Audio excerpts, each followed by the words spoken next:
Everyone knows the best part of a night out is falling into a fast food shop and stuffing yourself with greasy carbs until you're sick. After I drank much more than I thought possible, the idea of a juicy burger wouldn't leave my mind. Me and Joe had left the club early, but our normal place was closed. We hadn't lived in the area long, and our uni was miles away from any food shops, but we were desperate to find somewhere. So we walked on about a mile, the buildings all merging into a grey haze. My eyes were drifting around the area, searching for a glimmer of neon, the promise of greasy beef keeping me on my feet. Joe was a lot more sober than me, so he had an arm around my shoulder, making sure I didn't trip over and knock myself out. I promised myself I wouldn't sleep before I ate, so KOing on the pavement wasn't an option right now. As we were close to giving up and hailing a cab, something caught my eye. As I began to focus my bleary eyes, I noticed a small shop tucked around the corner of the street. The signage was in a different language, but a small cartoon mascot of a pig in a crown was enough to win me over. As we walked closer, there was a sign in English. Burgers, pizza, chicken. I'm not a religious man, but I was ready to get on my knees and pray that this place was open. And sure enough, as we stumbled within walking distance, the door swung open and a guy walked out. With food. I jumped through the door so fast I almost knocked him back inside. Joe shook his head and politely held the door open. Fuck that, I thought. I'm hungry. As I entered the small dining room of this restaurant, something seems really off. It's too clean here.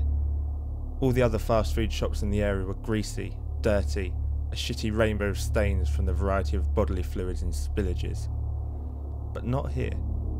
The whole room was lit with neon pink lighting, and the booths were black leather. Yeah, you heard me correctly. Real leather. Whilst pondering the interior decor of this restaurant, Joe had walked in and already placed his order. I joined him at the counter and looked at the menu on the wall. I noticed two things at this point. Number one, there are no words on this menu, only pictures. Okay, that's fine, I know what burgers look like, no biggie. However, my other observation was that there were no customers here. We'd usually be battling 50 other drunks for a taste of greasy delight, but there was literally one other person here. The young girl behind the counter, who looked barely old enough to be out of school, let alone running a restaurant on her own. My turn to order came around. I pointed at the burger, near enough reaching over the counter and touching the picture. I made sure she understood exactly what I wanted. These things are important when you're as intoxicated as I was. I was salivating, thinking about how quickly I was going to eat. I had earned this meal. The girl nodded politely and walked off round the corner into the kitchen. We had a great view of this small kitchen, and to my amazement it was also sparkling clean. There was definitely a secret cleaner around here somewhere. Perhaps she scuffled out between each customer and went back to hide because she's shy. I don't know. It's not important. I was impressed to see the talent this girl had. She was mixing ingredients, chopping onions, frying garlic. She was the real deal. A mini Gordon Ramsay. About 10 minutes later, after me and Joe had been talking about nonsense for a while, the girl presented our meals in 2 white styrofoam boxes. We paid, smiled at one another and walked off. As we turned around, I could still feel the girl watching us, her stare burning into the back of my head. Against better judgment, I turned just as I walked through the door. The girl muttered a few words. "I'll be seeing you soon." I nodded politely, but I assumed I'd never see her again. This place was over a mile from uni, and I only come out once in the blue moon. Fuck knows how I'd ever get here again, even if I wanted to. That didn't help settle the anxious voice in the back of my head though. Something was off. Fast forward 20 minutes, me and Joe are on a bench, chomping through layers of moist beef and crispy lettuce. I had mayonnaise in my beard and down my t-shirt, but my god was it worth it. We talked a bit about life, girls, getting older. He showed me a ring he had bought for his girlfriend. Apparently he's been keeping it in his jacket, ready for the right moment. Good on him. I could never settle down at our age. We finished our food and parted ways. I got home, threw up, and fell asleep on the floor. Brilliant night. The next day at uni I wasn't feeling all that great. I don't usually get bad hangovers, but this was all focused in on my stomach. I had puked a couple of times that morning, and now I felt starving. I tried to eat some cereal, but it came right back up.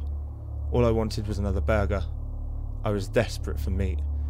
Joe wasn't at uni. He wouldn't answer his phone, although I tried a couple of times.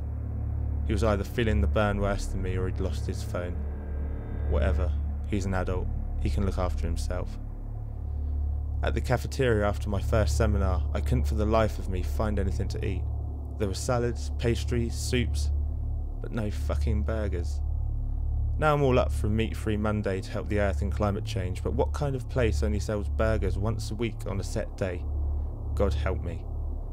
I felt sick to my stomach, and anything else I attempted to eat just came right back up the way it went in. If it wasn't so looked down upon by society, I'd be biting down into Kathy, the plump lunch lady, right at that moment. I gritted my teeth and spent the rest of the day in class. Right after, I decided I was finding this pink neon burger place again. There were restaurants closer to campus, but I'd tasted heaven and I wanted a second turn. I raced in the direction I remembered, and after a few false moves, found my way. Luckily, this place didn't seem to close. There were a few more people in there since my last visit, but I was happy to join the queue. As expected, little Gordon Ramsay was behind the counter. We exchanged smiles, I pointed, she cooked. I ate it there on the spot and took another for later. I went back yesterday and to my horror, the place had a notice on the door, closing down tomorrow. I slid through the door and the girl was behind the counter, crying. I went to comfort her. She couldn't explain anything to me, but was trying to rush me out. She obviously wanted to close right there and then. She escorted me out the door, and before I'd had a chance to think, she'd locked up and disappeared back into the kitchen. I couldn't understand it.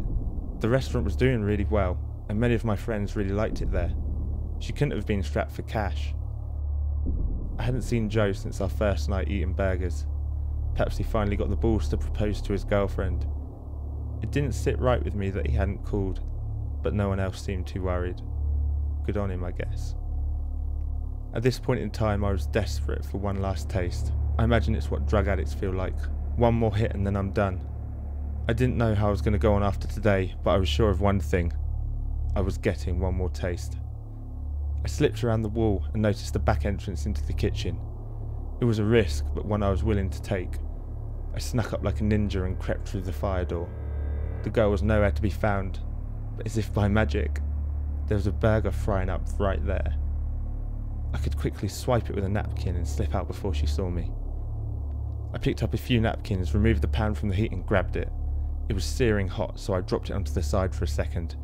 It fell into a puddle of blood juice, but I wasn't bothered. That's the garnish sorted. I blew on it for a few seconds, standing with my back to the wall in case she came back. I took a few bites and it was everything I wanted it to be. Juicy, moist heaven. I snapped back into reality and decided to get out right there. I walked over to the same fire exit I came in, and then I saw something on the side. I walked over and was in front of a large walk-in freezer. There were empty boxes covering the floor, but I wasn't looking at them. I was looking at a purple jacket, perfectly folded and placed on a rack shelf with many other clothes.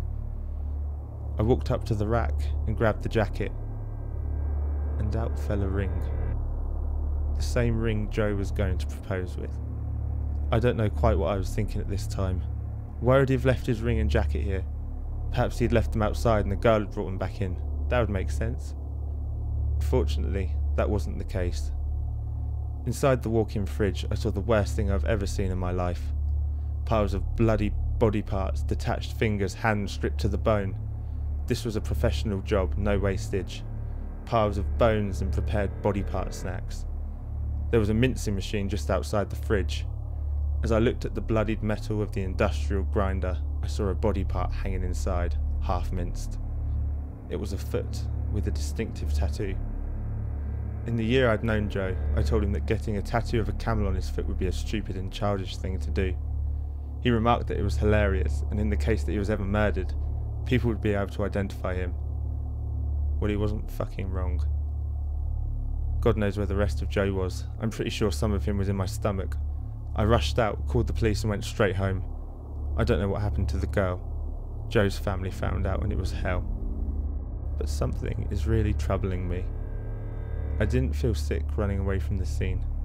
I didn't feel nauseous around the metallic smell of stale blood. I felt hungry. I had eaten some of my best friend in the most literal sense, and I wished for only one thing. I wish I could have had one more bite.